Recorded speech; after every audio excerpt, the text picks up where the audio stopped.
you do have individuals who do take an alternative route into the planning field, like myself. But it's also good to just make sure that people understand how to get into the field and what that field actually looks like when you get into it. And then also understanding how you can help those um, who need that assistance, because you do have some communities that are underserved, and understanding their needs, understanding their values, and being able to incorporate their perspectives. This will help you serve that community in a much better way. Okay, next slide, please.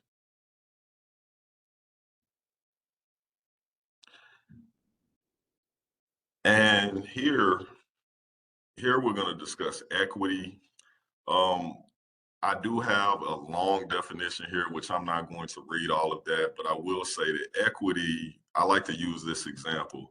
It's like everyone getting a pair of shoes that fits them. So equity versus equality is a little bit different, because with equity, everyone is basically getting the same opportunity, but it's not a one size fits all opportunity. This could be employment opportunities, making sure that a person has a job that can actually meet their needs. Public health, in regards to policy, residential segregation, and then also social and the physical environment. Making sure that they have adequate, safe housing conditions, and then also mobility options that are alternative to car travel, such as an area like the DC area. Connectivity is very important here, because if you have options such as the metro, public transit, and then also bike, you don't have to drive. So having those options in terms of being able to navigate through a region is very important in terms of equity.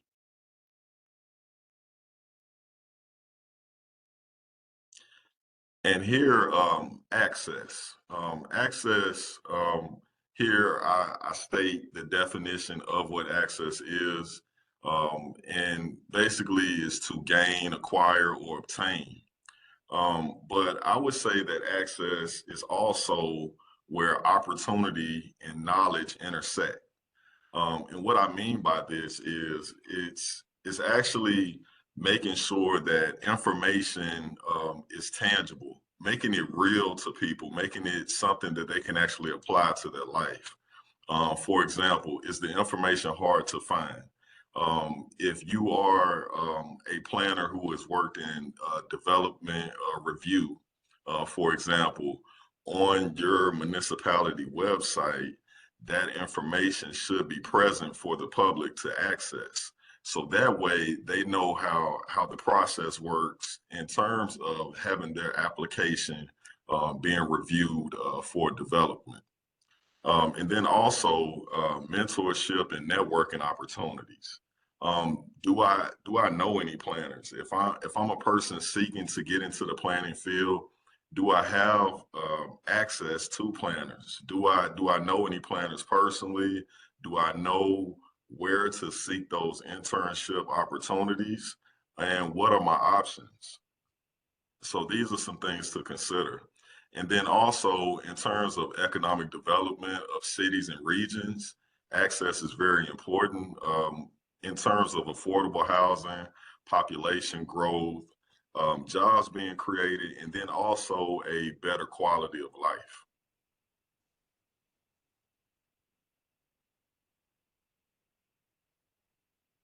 And here with the word connect, um, in terms of using this word in a technical way, connectivity, as I did mention before, connectivity is very important in terms of the structure of planning for a city or a region, because it functions in terms of a system. So having those different modes of transportation is very important in order to be able to move citizens throughout that area. But then also connection is about establishing rapport and then also coming together. I like to think about the song by the OJs called Family Reunion, because a family reunion is about bringing individuals together, bringing people together so that they can share and exchange ideas and just really feel connected. So, with my first point, building those relationships with citizens, community leaders, and then also stakeholders. And this can be done through various public events, discussions, such as what we're having today. And then also training and educating people in terms of diversity. And this can be done, especially with an organization, through behavior and then also policies that are implemented. And then we have safe, efficient, and then quality system of mobility options, as I mentioned before. And then this is important because not only is it about connectivity, but it's about improving public safety. It's also a strategy for accommodating traffic and growth. And then also it can potentially lower the carbon footprint, because there are lots of discussions about zero emissions that have been going around lately in various cities and various regions.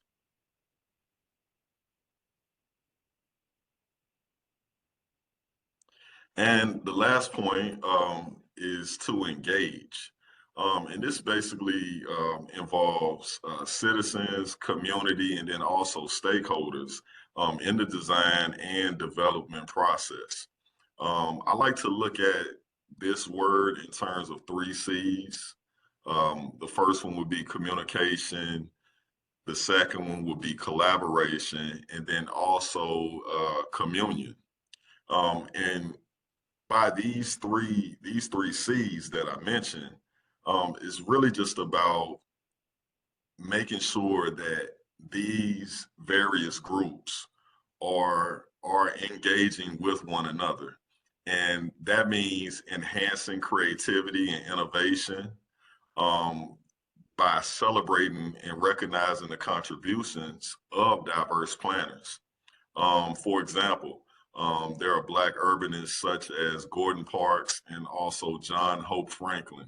And these are individuals who made a difference in their city by the work that they did. And these were not necessarily traditional planners, but these were people who contributed to the growth and development of their region. And then also we have outreach and collaboration.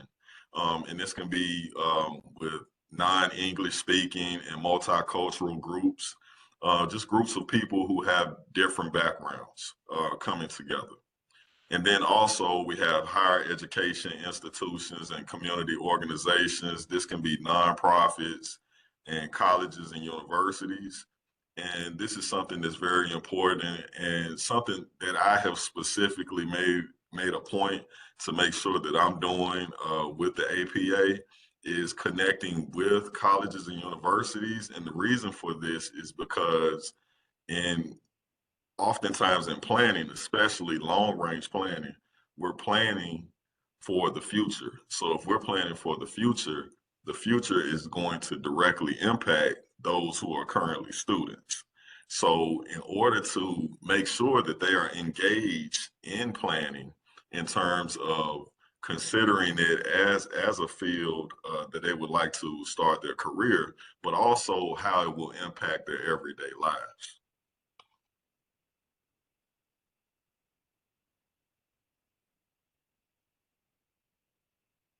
Well, thank you very much, Sam. That was very insightful. Next, well, everyone first, I want to say if you have any questions for Sam, please feel free to leave them in the chat. We have a great opportunity to ask for questions later, so please don't forget to leave those in the chat. Next, we're going to be speaking with Mitchell Silver. He is currently a principal with McAdams, a land planning and design company. He's responsible for providing advisory services in urban planning, parks, and public space planning. Mitchell has an incredible professional history as an award-winning planner with more than 38 years of experience and is internationally recognized for his leadership and contributions to contemporary planning issues. Uh, he was even selected to Planet Zen's list of the 100 most influential urbanists in the world. So Mitchell, would you please take it away? Am I sharing my slides? I have them added if you would like, but if you'd prefer, you may. Okay, I think it'd be easier for me to drive it. Sure. Let's see, I haven't used WebEx in a long time. So first, let me see if you see my slides. Do you see my slides? We do not. You do not. Let me try this again. Uh,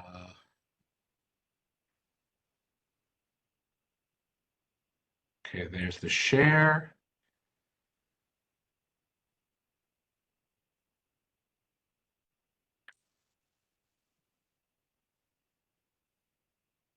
Okay, it says I'm now a presenter. Now you can see them? Yes. Okay.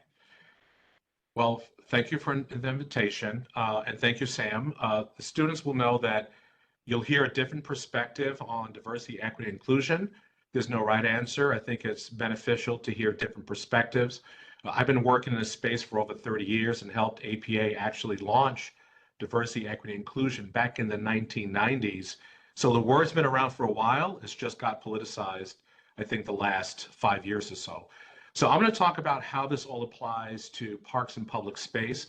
When I was commissioner, there was a big conversation about what's next. And when the mayor hired me, there was a keen focus on parks. How do we make them in the 21st century different than the 20th century? So first, I want to share that most people don't realize parks aren't just these places you go to, but they're green spaces for people. It's now becoming part of our essential infrastructure. It cleans the air, cleans the water. They cool our planet. It's the first line of defense against climate change. And it's not just for physical well-being, but COVID has showed us it's also for mental well-being. And these are also economic driver for creating great places and increasing value. I'm going to share with you very quickly, as a planner, taking over the Parks Department, very different role. I'm a plan director my entire life. Not my entire life, but for most of my life, I was an urban planner, but it was different moving into parks. And so because I'm a planner, I lead into our code of ethics and always want to have a purpose-driven approach into the work that I do. And so these were the 5 strategic initiatives. I'm going to talk about the first 2. They're kind of intertwined. And so when I came in, I was very focused on equity, access, and inclusion, and also planning and placemaking, something very different to the Parks Department. So first, the mayor challenged me by saying that we really did not have an equitable system in our parks. And so he charged me with the first 6 months of coming up with a plan of dealing with this tale of 2 cities. Some in New York had benefits and others did not. And so we came up with this framework for an equitable future, and that was launched within the first 6 months of his administration. To put it into context, I was trying to find out, were we or were we not being equitable? New York City spent close to $6 billion over 2 decades in their park system. We added more acreage, and we had this metric called a walk to a park. We wanted every New Yorker to be within a 10-minute walk to a park. When I became commissioner, it wasn't just about proximity, it was about quality. Because there were some parks that fit that walk to a park that I wouldn't let my child or grandchild set foot in that public space. So we had to find out if we were in fact being equitable. And so we took a look at that $6 billion and found out where it was invested, how many parks within New York City saw little to no investment. And it turned out there were 215 parks hiding in plain sight that were being neglected. And no surprise, these were in the poorest neighborhoods in New York City. And the mayor and I said that was not fair. So we had to very quickly launch this initiative called the Community Parks Initiative, and it was really to start to address the unfairness that existed in our park system. So this is one of those parks that I shared with you. Whoa, not sure what just happened. Let's resume. Ah, here we go. And so here's one of those parks, Robert Moses Playground. This is your walk to a park. We felt this was not fair and it really had to change. And so my question is this a park or a parking lot? And here's another one. This has trees and benches. This counted in that walk score. It had not seen investment in over 2 decades. So we decided to take a whole entire new approach to figure out how we can change our parks, because we felt, in my definition, I try to simplify the word equity, and equity means fairness. That's how I say it, fair. Whether you're 8 to 80, everyone understands what fairness means. Not everyone understands what equity means. And so we focused on this notion of fairness, and we said we were not fair to New Yorkers. So we came up with this new design precedent, the spaces, rather than asphalt, to be colorful and engaging and inviting. Community said, please get rid of the asphalt. We want more green, more horticulture. We find being in green spaces for 20 minutes reduces stress and anxiety, but it also serves as stormwater capture, so it had a co-benefit. And then we wanted to make sure that there were lots of seating. We said, we understand there's unhoused, but we're building parks for people, for seniors, for people with wheelchairs, for strollers. We wanted these parks to be social gathering places, and particularly for our seniors, we wanted them age in place. And so we quadrupled the amount of seating in our parks because we wanted them to be destinations. So here is one example of one of those parks in New York City. This is in the South Bronx. As I stated, this is what it looked like. It wasn't appealing. And unlike the asphalt playground, this one did have vegetation in the park. Unfortunately, it looked like this. So when I share with you, I did not want to let my child or grandchild step foot in a park. This is what I was talking about. I was embarrassed as a commissioner that this was considered a park, and it was considered in that walk score of a 10-minute to the park. So we put our heads together, made sure it was multi-generational, places for children, for students, as you see in that green quad, where they can come together near this community college and create memories and study and become friends. And places for children, as I stated, seniors that could all come together. This is a vision of what it looked like. You see the community college in the background, and you see that green space where people of all ages can come and gather. This was the rendering, and this was the finished product. This was developed during COVID. We opened it up. And so I can't wait to go back and see how the students are interacting. But again, this is a park that has been neglected for over 2 decades. It wasn't equitable. It wasn't fair that this community was denied a public space. Now, I mentioned to you this asphalt playground. We also were able to renovate this to give it back to the community, quality public space. It went from what you see here to this. This is now taking advantage of all the interventions of having impervious surfaces, being resilient, helping cool the area, but also providing a quality space where the people can enjoy it. I'd like to share this story that we opened up this playground in Brooklyn. And I remember this day that a little boy, and you see him in this park, refused to come into the park. And we asked my staff to say, why won't you come into the park? It's a grand opening. We have giveaways. We have balloons. It's a celebration. And that little boy you see right there said he did not want to come into the park because he didn't know how much it cost. It was so nice he thought he had to pay, because nothing like this existed in his neighborhood. And now this boy and all the children in this neighborhood now have a quality space where they can thrive and they can grow. And again, this was a park that saw no change in over 2 decades. As a result of this equity, this fairness initiative, we were able to transform 62 of 67 projects while I was commissioner, and really provided 70 acres of quality, playful space for the community to enjoy. Usership increased by 50%, and we created these friends group, and there have been 0 vandalism in all of these parks that were transformed. I now want to talk about access, and to me, access means to remove barriers, regulatory, physical, and we wanted to make sure that we gave full access to residents in our city. I believe that people eat and sleep in their homes or apartments, but they live in the public realm. This is where people come together, where they join, where they share. And so I also believe that older generations are consumers of goods, but newer generations are consumers of experiences. So I challenge my staff that we should not just be designers and planners, but we need to be experienced builders, and you see some examples of that in a second. So during that era, we took a fresh look at our public realm. This is what we call Madison Square. It's the Flatiron District, and you're looking at underperforming asphalt that was just a street. And by just reimagining the public space, a street, a sidewalk, we're able to deliver on what was underperforming asphalt to the public. Because on average, if you look at the public realm, 14% of New York City was parks, 26% streets and sidewalks. Collectively, 40% of New York City was in the public realm, but we gave far too much to cars and not enough for people. And you're looking at an aerial of that same image I shared with you before. So that kind of gave birth to this notion about what about the sidewalk? What about the street? Olmsted, the man who basically is the grandfather of landscape architecture, said the sidewalk adjacent to the park should be considered the outer park. You see a sidewalk, I see an outer park. And then we have these fences in New York City that's denying this woman with this dog the experience of going into the open space. And so, we converted this sidewalk into a biosquare, and we opened up that fence to give people better access to green spaces. I always laughed when I saw this park in Queens. And I told my staff, you must have thought the trees were going to run away at night, so you put a fence around it. New York City became fence happy, but it limited access into our parks, so we knew we had to change it. And when I recommended to take down the fence or remove fences, New York went crazy because I thought it would make the parks less safe. And I said, no, it doesn't.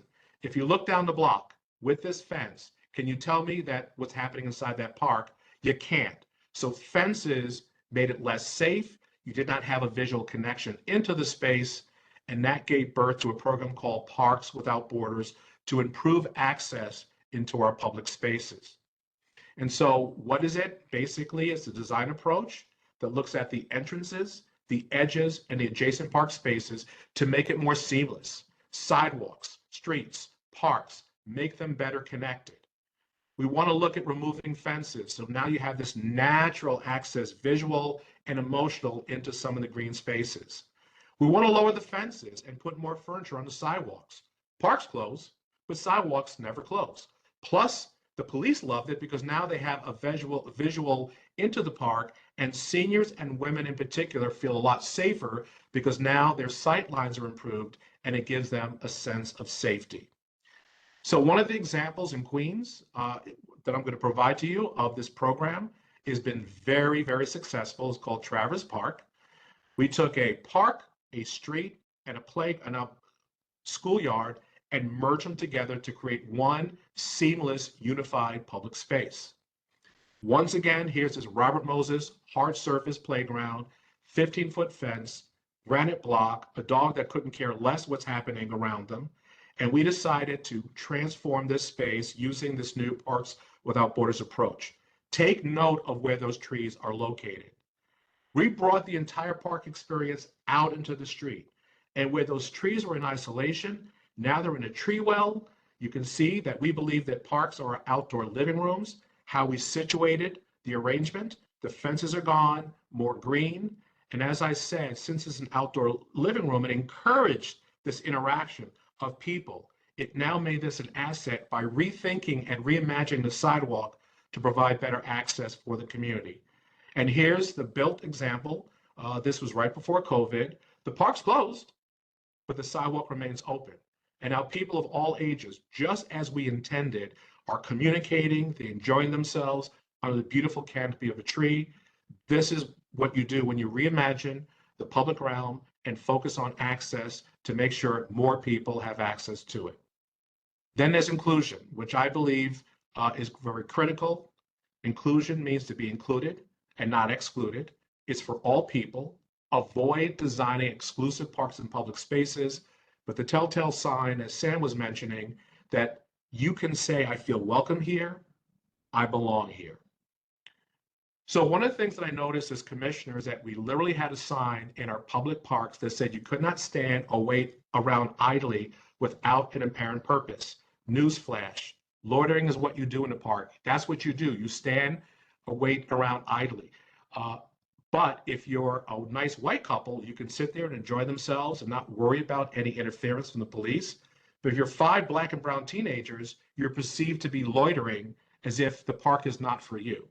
The good news is in 2017, New York City removed loitering as a rule in our park as part of the Criminal Justice Reform Act.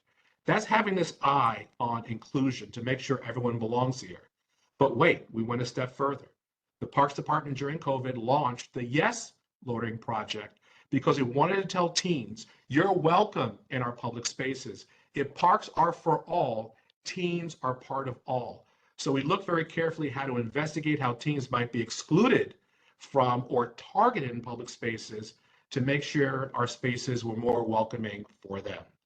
And then this crazy sign in New York City, no adults except in the company of a child can come into our parks. This was not fair. So if you're an adult, you'd have to rent a child from someone to go in there and enjoy this public space.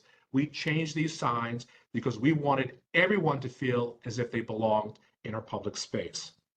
I'm going to close on these reflections from all the disruptions that we've been feeling, from the civil unrest, political divisiveness. We recognized that as people are feeling all these pressures from these disruptions, they're experiencing stress, they're experiencing trauma. And here are some of the impacts, the physical, the emotional, the behavioral, that people experience. And we have to understand that our community was going through it, my staff was going through it, me and you personally were going through these impacts of isolation and all the civil and social disruption. What we found is that there's something called the Stewardship Institute, and it gave examples about how do you deal with this trauma, this stress, the anxiety, to be active, to detox, to nurture gratitude, to sleep. And so we at the Parks Department figured out how can we help people through this isolation of COVID to help ease this anxiety, to ease this trauma, but also communities of color that have been traumatized for decades. And so we leaned into ways that we can address some of these issues in our community. And we realized that our parks and greenways, particularly during COVID, became our sanctuaries of sanity because parks have the power to heal, but to also bring joy. And so we had recommended, in fact, I did in a book, I wrote a chapter of a book, that parks should be considered part of our healthcare system for those very reasons. And so because we have a sense of humor at the Parks Department, you couldn't hug a person, but you can hug a tree. So we put up 2,000 of these signs during COVID. It was our way of kind of lightening it up, looking at that Stewardship Institute survival guide. And so people took them. In fact, we had people all over New York City doing these Instagram shots. That's LeVar Burton from Star Trek and Roots. He was hugging it. And it was just amazing how we were able, this one woman in the blue that has her foot up, she actually said, I can feel something from the tree. I didn't want to question her, but that was our goal, to really help deal with the trauma and anxiety that we were dealing with in New York City. And I'm going to close on this one because right after Black Lives Matter, me as a Black man, I was traumatized by the death of George Floyd. We had a conversation with our Black staff, and they said they wanted to show solidarity to what was happening. And so we found this space in Brooklyn, so happened to have 19 benches. We planted 19 trees, and I named it Juneteenth Grove, a place for joy, for healing, for protest. This is now such a major destination for people to come to on Juneteenth, but on other times. And so essentially, that was the purpose of Juneteenth Grove. It's part of Camden Plaza. And this is now the place people go to where they feel welcome during Juneteenth and other more important events. As staff, as part of the healing process, that we were able to help paint some of these benches so we can contribute and give back to the community. And as I stated, we planted 19 rosebud trees, 19 benches, 19 trees, Juneteenth. And I had the privilege of playing for the tree that I had planted as a way of recognizing both my ancestors, what is happening today, and that those that will follow.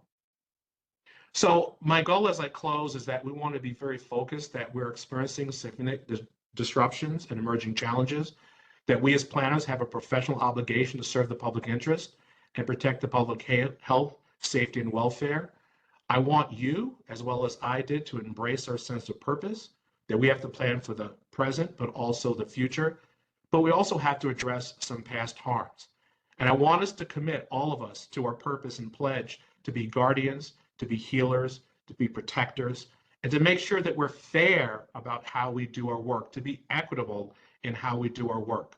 Because I believe our country needs us, our community needs us, and our planet needs us. Thank you all very much. And I left out 2 important slides. Don't know how it happened. I'll load it up and come back to it later. But with that, I'll stop presenting and move on to the next speaker. Thank you so much, Mitchell. Very inspirational. I kind of want to hop on a train right now and go see all these parks and plazas in New York. But, you know, as someone who's pursuing an urban planning degree, I really think that this is very informative information that you've been sharing. I hope that you guys can see my screen again.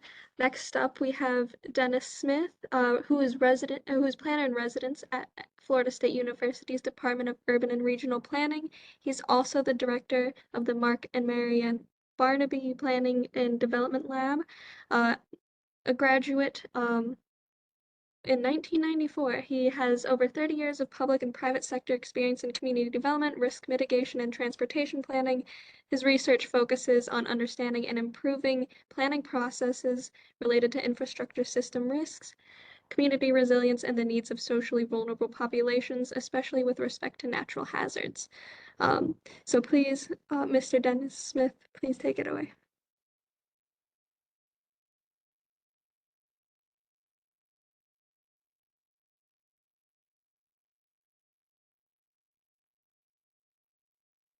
I believe you are muted, sir.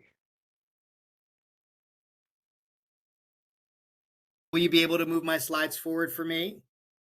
Of course. Great, thank you.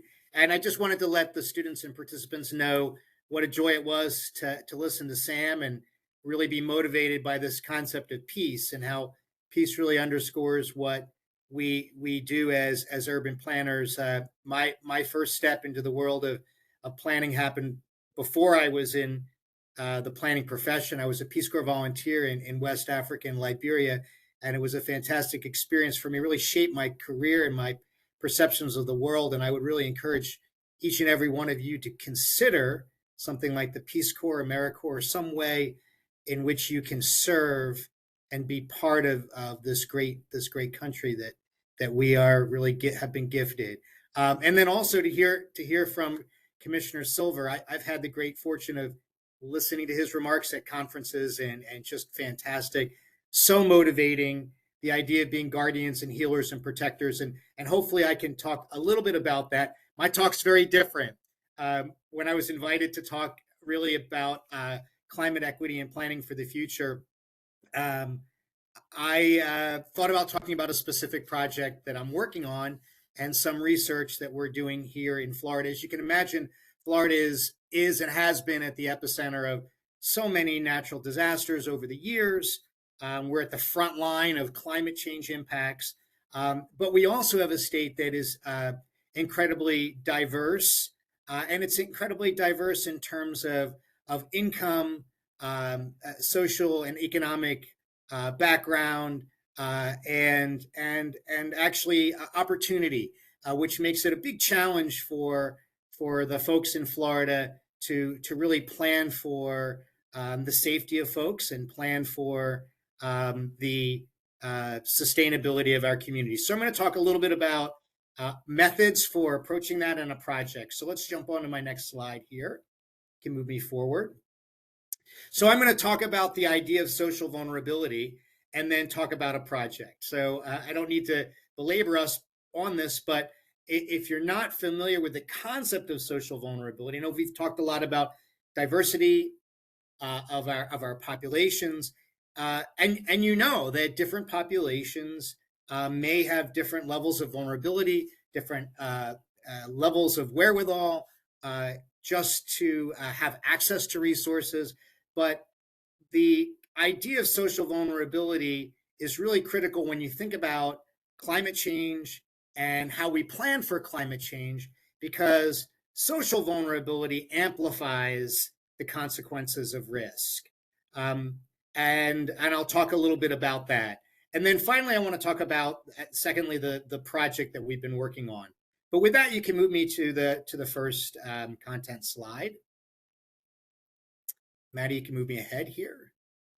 And just for you, if you haven't been made aware of what social vulnerability is, it's the idea that different social groups are impacted differently to the impacts of natural disasters based on, or disproportionately based on, a range of different factors. And that could be social economic status, their household status, race, ethnicity, language, housing. And this idea of planning with this concept of social vulnerability in mind has been around for a while. Believe it or not, 25 years ago, when I was starting out in the planning profession, I had a chance to work with Dr. Susan Cutter, who was really at the forefront of thinking about social vulnerability. So the conversations have been there. I know that Commissioner Silver mentioned that years ago at the beginning of his career, they were talking about a lot of these same issues that we're talking about now.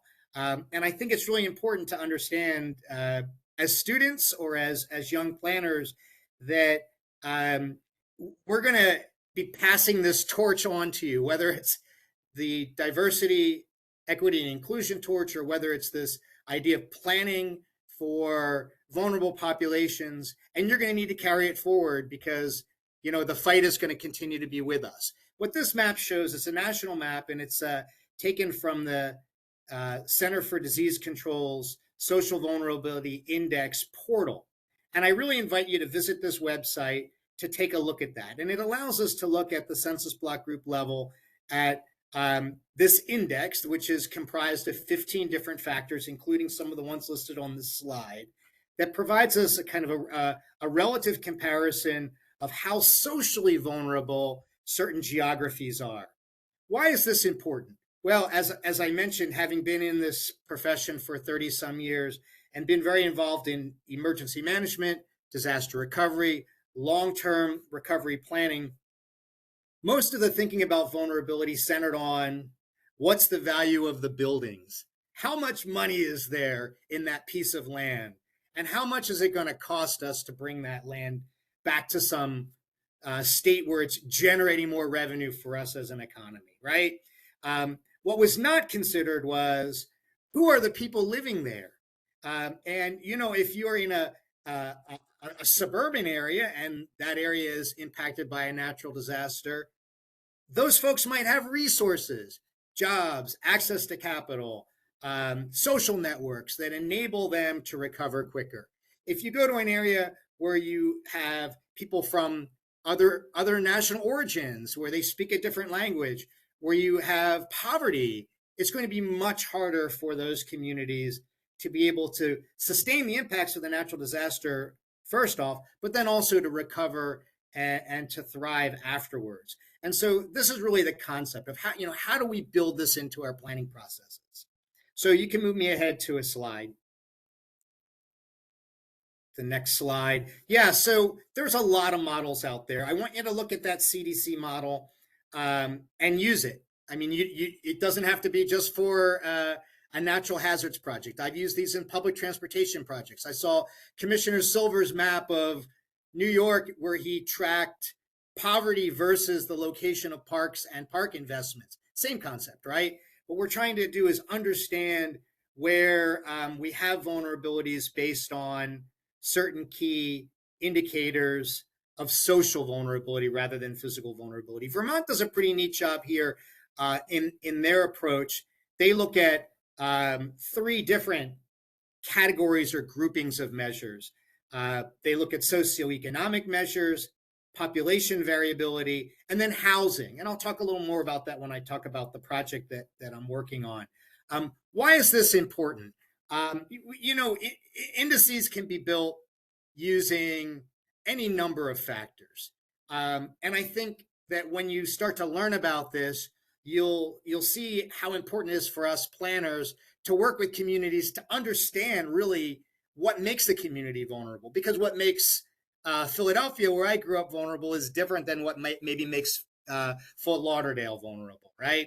And so different factors can be assigned to different geographies when we're planning using these tools. And then different weights can be assigned for different factors within those categories. So it can be very moldable, and it can be these approaches can be really tailored to your needs. It's also important to think about aggregation bias whenever you're developing an index. And I'm sure that's something you've learned about. But as an example, the state of Florida uses social vulnerability indices. There's a whole range of factors. And one of the factors is English as a second language, right? And so they might tailor certain programs to address the needs of socially vulnerable populations, either in transportation support, like hurricane evacuation planning, or in disaster recovery resources.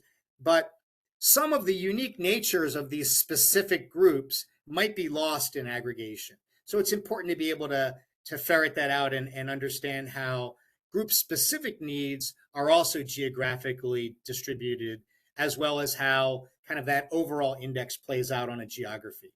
So that's kind of my commercial about what social vulnerability is. And now I'd like to talk to you about a project that I'm working on for about 5 minutes before we need to close. So those of you who aren't familiar with Florida, I want you to understand Florida really is a leader in hazard mitigation planning nationally, and we have been for a long time. As far back as 1985, through our growth management legislation, every county and city in Florida was required to develop a comprehensive plan. Not every state has mandatory comprehensive planning. Florida is one of the still few that does. Plans are reviewed at a higher level of authority at the state level, city and county comp plans. I'll be honest, over the years, the pendulum goes back and forth. You know, different pharaohs have different levels of focus on, you know, how important planning needs to be. And so they either weaken the rules or strengthen the rules. But generally, the rules are there. And one of the interesting things in Florida is, as far back as 1985, communities had to develop, if they were along the coast, they had to develop a coastal management element in their comp plan. I don't want to give you a whole lecture on the history of planning in Florida, except to let you know that it goes back quite some way. And in addition to this kind of foundation of strong planning, Florida was also the first state to develop what ultimately became the Chapter 322 hazard mitigation plans that some of you may have learned about or be familiar with. Florida started the program actually before FEMA, and I was lucky enough to be part of on the ground floor of developing the rules for that program way back. The concept behind that program was, instead of developing a new plan, why don't we look at existing plans, coastal management plans, land use plans, community rating system plans, and develop more of an index or a clearinghouse for integrating policies that already exist, and then developing project lists so that communities could have one place where they could identify projects based on their vulnerability and then address them with resources, whether they came from FEMA or from state resources. Now, over the years, a lot has happened in Florida. There are an array of new plans, great plans. You know, we have the Southeast Florida Climate Compact, where the 3 counties in Southeast Florida have developed an intergovernmental initiative to address climate change. Different state agencies have new coastal resilience plans. As you may know, through some of the federal legislation that guides the Federal Highway Administration and MPOs, there's a requirement now for metropolitan planning organizations to integrate resilience planning as they develop their long-range transportation plans. All these are great things. I was at a conference a couple of years ago. I heard about this new fantastic regional plan, and I simply asked, oh, so how does that tie back into the local mitigation strategy? Well, it didn't, right? So, well, what about all these projects you've come up with? How are you ensuring that they don't duplicate or they don't compete for resources? Well, it's a separate plan. So we've moved away from consolidation into this whole array of standalone plans, which is a challenge. So what we're interested in was understanding ways in which Florida now, given this kind of splintered or comprehensive planning framework, can work again to create efforts to consolidate or align planning processes, the way in which we address how we plan these different plans, to see if there's an opportunity to share data related to risk, both physical risk, but also social vulnerability. If there are opportunities for improving, enhancing, and consolidating public engagement. If you have 7 plans in a county and they all deal with hazards in some way, do you have 7 different public groups and advisory groups? Do people have to attend 7 different meetings if we're talking about flooding in my community? It's ridiculous, right? So are there ways that we can consolidate some of these efforts? Can we go back to some type of a unified project list? And then finally, related to social vulnerability, how do we address housing and homelessness? As we know, we have a crisis of homelessness in the country, in our state as well. We have a terrible housing crisis in our state, an insurance crisis as well. And natural disasters only exacerbate those problems, and climate change will further do so. So let's move forward, and I can talk to you a little bit about our project details. Just let me spend 1 second on this slide. This project's being funded through HUD, through some CDBG funds, a program called Rebuild Florida. Very rarely do these funds become available for planning projects. This is one of the rare cases they did. And so the university was able to tap in to this. I'm working with a team from Florida State and Florida A&M University on this project. So it's a multidisciplinary project. And we have engineers and planners and geographers all working together to try to solve some of these problems and figure out recommendations we can make in our target community, which is Broward County. That's our study area. And really the idea is to develop this more streamlined, efficient, and coordinating approach to planning processes in the state. And you can bring me forward.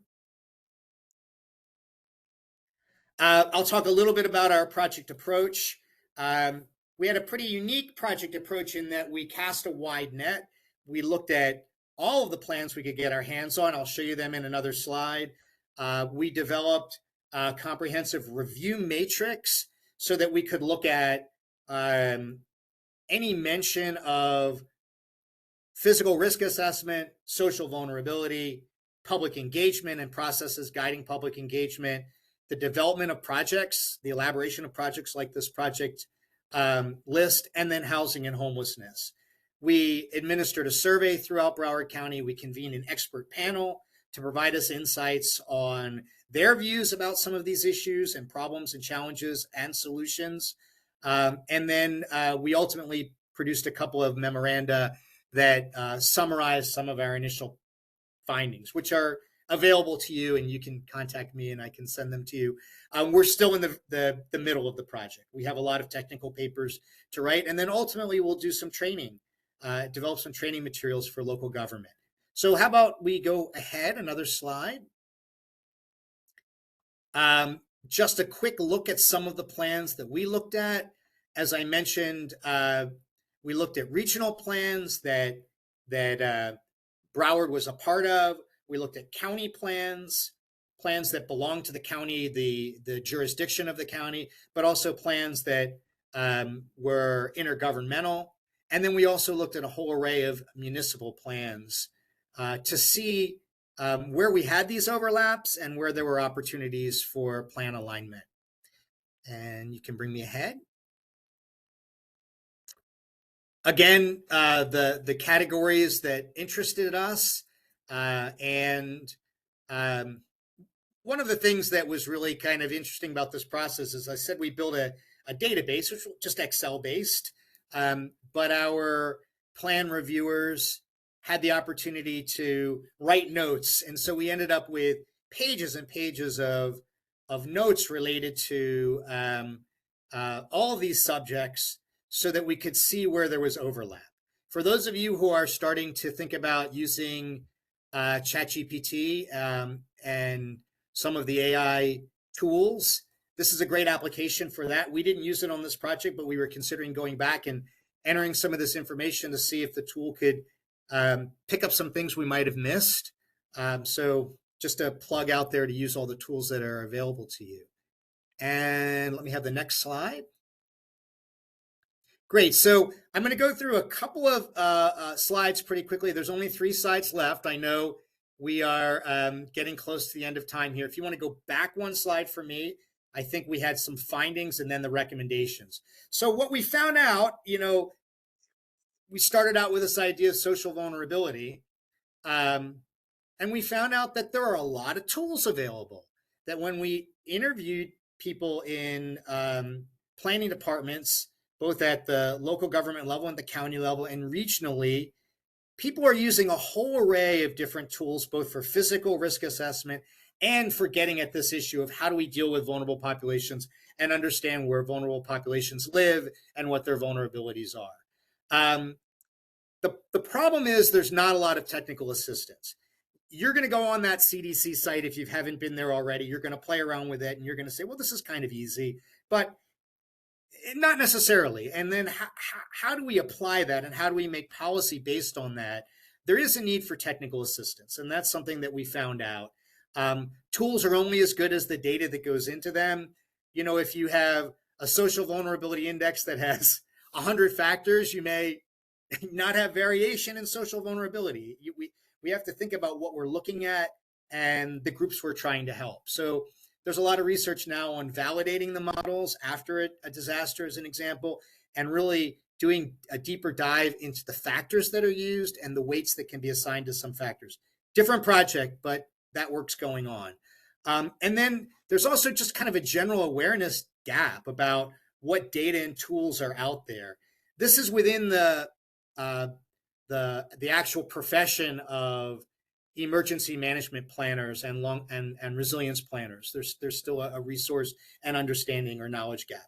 So let me go through a couple of quick recommendations and then I'll hand it back over to Madalyn. Yeah, so something that came out of our conversations with the community, our research, is that there really does need to be some type of a central clearinghouse.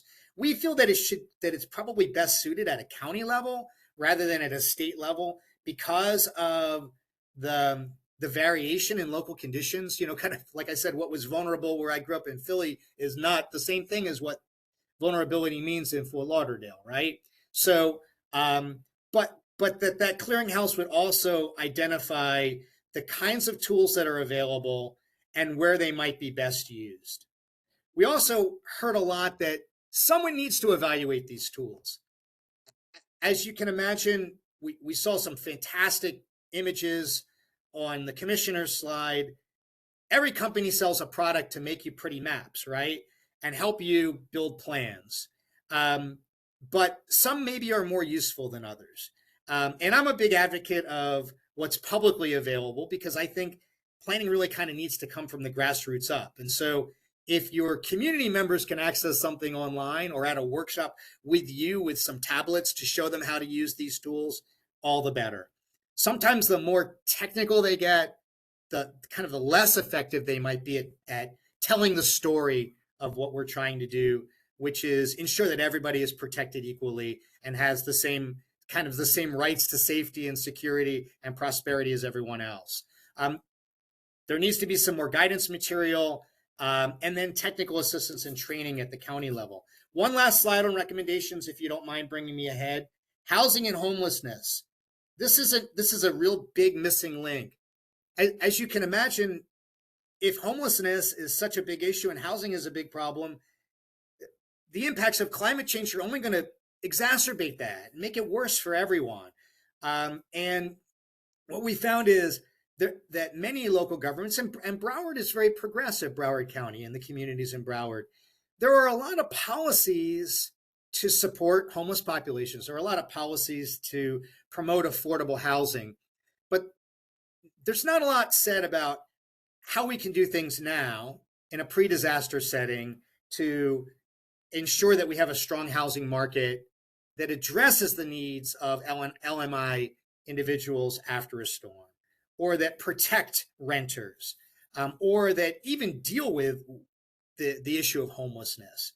And so I think that there needs to be more work done on planning for the post-disaster needs of both housing insecure, the housing market in general, but also of the unhoused. And that was kind of a theme that came up through our research.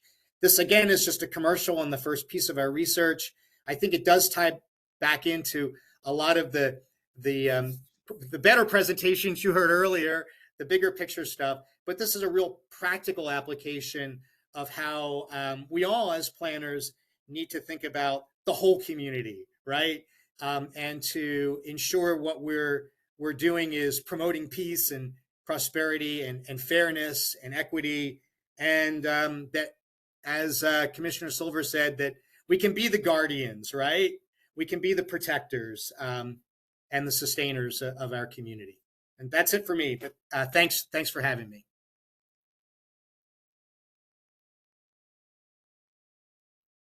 Thank you so much. I know we're kind of running tight on time here today. I just wanted to say thank you to Sam Braden, Commissioner Silver, and Dennis Smith for speaking to our students today. It's really been a learning experience. I feel like I don't even know how to put it into words. It's so much to take in.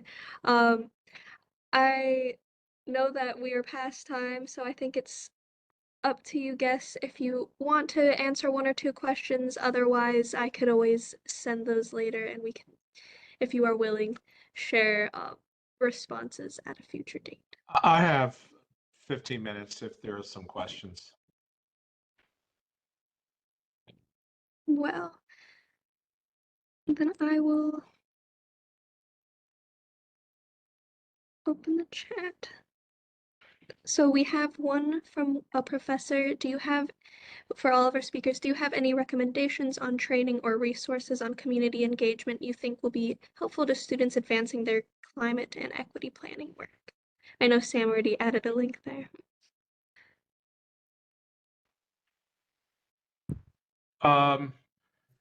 There's this book called Empathic Design, which talks about planning and designing with empathy.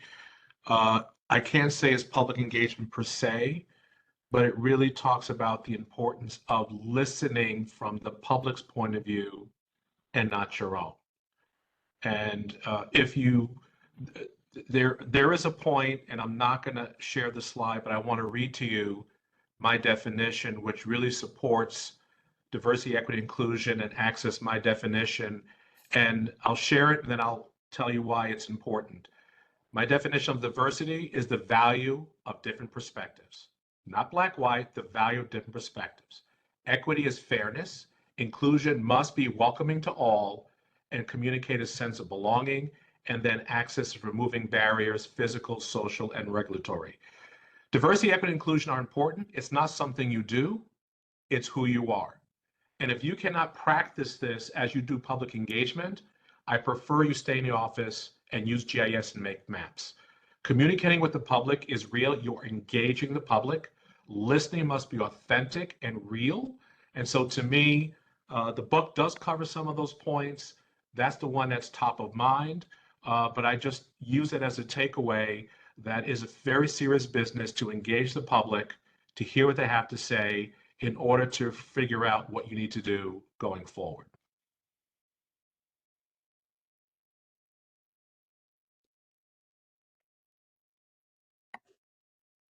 I put this in the notes. It's a silly little pamphlet I got from a NOAA training, but I do use it with my students.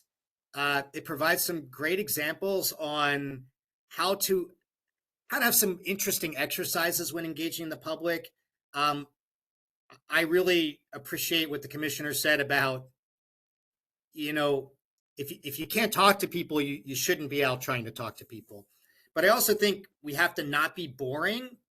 And I think that is, and that if you are asking someone to take an hour of their Saturday and maybe find childcare or have their kids with them at a meeting, you have to understand where people are coming from and be accommodating and welcoming, and interesting, right? So, and engaging. And so I think that that's something that I would throw out there as well.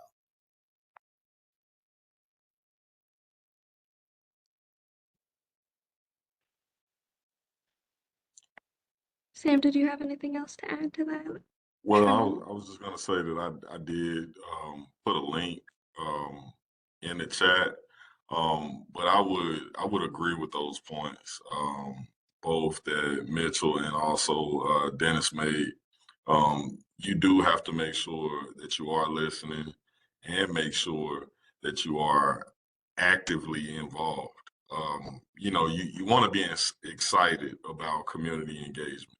The one thing that I've learned is that if you are out in front of the public doesn't really care about how much you know, but they care about how much you actually care.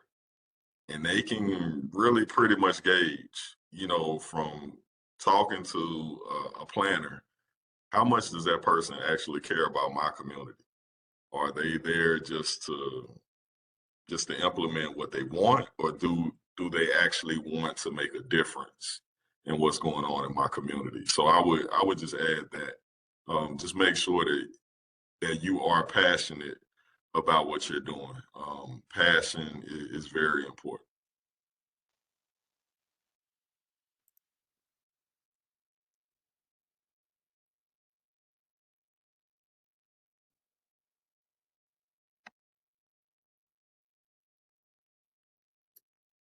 I saw Anne had a question about community vulnerability, and it's a fantastic question. And I know really this might be one for the commissioner too.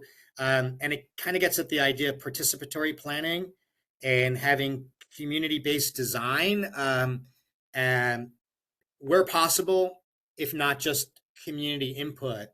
And so this is a question that has been at the forefront of my mind. The question kind of is, to what extent were communities expressing what their perceptions of vulnerability were in this whole process of building indices related to social vulnerability? Amazing question. Different research project, but a recent one. We set up a project with the Florida Department of Transportation, and we interviewed residents in different risk areas of the state. We interviewed people of color. We interviewed people who spoke English as a second language, and we interviewed seniors, and we asked them an array of questions related to their perceived needs before, during, and after a disaster. And then we went back and we asked all of the planners that are supposed to be in charge or responsible for those people, right? And great people, colleagues of mine, but people that are involved in community outreach, or working with special needs populations and the like. We asked them pretty much the same array of questions and really analyzed where the gaps were. And it was really fascinating because as planners, we have these preconceived notions of where we need to, what's the problem and where do we need to direct the resources. And that's really where we understood some of the limitations on the indices. I mentioned earlier, we had a lot of, actually it was African-American people in the Broward County, Fort Lauderdale area that had certain concerns regarding safety and security with evacuations and being on the road. And they had concerns about law enforcement and dealing with government officials. Now that might have been hidden in an index of social vulnerability, but those are really key findings. And so if you're crafting programs to address the needs of a specific population, those are considerations you need to understand and respond to. So that's just one example, but that was a great question. And let me just add, when you do public engagement, people know they're vulnerable. They look at the crime, they look at the lack of housing, they look at the lack of investment in parks and economic development. They know they're not getting their fair share. They look at the environmental injustice that's happening. lack of transportation. And so putting that aside, having real conversations, people realize they're living very vulnerable lives, that they're housing insecure, they're food insecure. And so understanding that, because the question was, how does a community, they know their vulnerabilities, they know generational trauma. And so we're hearing it more and more about addressing past harm, but you know something, let's not create any new harm. And so you come in as a planner, you have to be very sensitive to what happened. If you're not prepared to come with real solutions, to me as a planner, I always tell my client, how much money do you have to implement? If you don't, be careful about sending me out to a community and engage them in a planning process with no dollars at the end of the stream. This is a contractual relationship. I'm hearing your pain, your vulnerability, and I don't just want to have a paper plan. I want to produce real outcomes that give people power to help determine their future. And so people are very savvy, regardless of your economic status. People are smart and they know their community and they know their vulnerability. They just look around and they're very savvy at knowing this park got an investment, this community school got improved, mine did not. And so to me, I also look at the people aspect of vulnerabilities, but they're very savvy and they know exactly the state that they're in.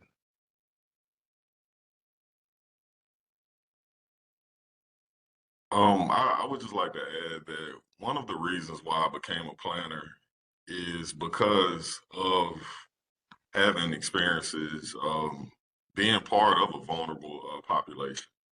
I've had personal experiences in that regard in many aspects, whether we're talking about housing or employment or education, you name it. I've been on each of those sides. So understanding that and also understanding the importance of addressing those needs.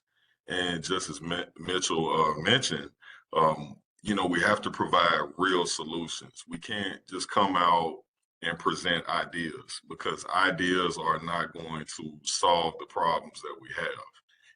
And as he also mentioned, we don't want to create new problems.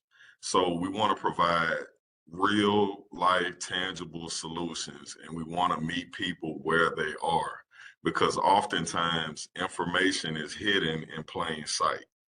And that can be an issue in itself because people may not be aware of the resources that are available to them. So it is our job to make sure that we make this information accessible and that we're not making things difficult.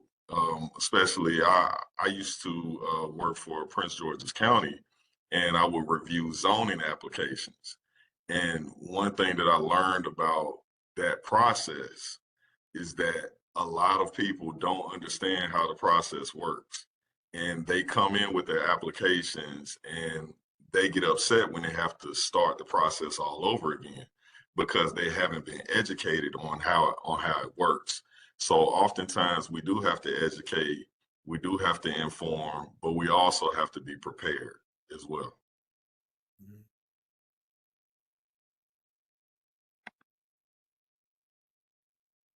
I think we are running out of time here today, so I'd like to wrap things up. Once again, I want to say thank you to our speakers and thank you those who came out to attend. I don't know if there are any last minute things anyone wanted to say, but at the end of the day, we need to head out. Thank you.